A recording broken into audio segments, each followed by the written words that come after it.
Harimau, raja rimba yang menggerunkan dengan belang ikonik dan renungan tajam. Tapi di sebalik kekuatannya, harimau juga menyimpan fakta luar biasa yang pasti mengejutkan anda. Fakta pertama, harimau ialah kucing terbesar di dunia. Harimau Siberia, sebagai contoh, boleh mencapai panjang hampir 3 meter dan berat melebihi 300 kilogram.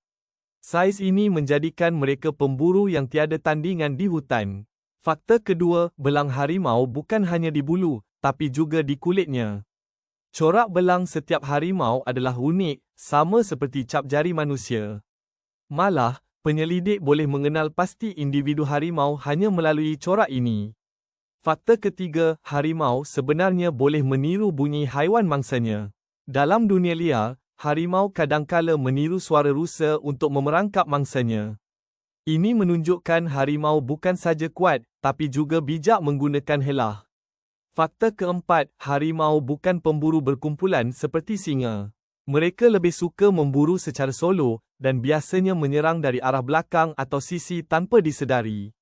Dengan cakar setajam pisau dan rahang yang kuat, satu serangan pun sudah cukup untuk menjatuhkan mangsa besar. Dan fakta kelima, harimau adalah haiwan yang sangat teritorial. Mereka menandakan kawasan mereka dengan calitan cakar pada pokok dan semburan air kencing yang mengandungi feromon khas. Kawasan ini boleh sebesar 100 km persegi.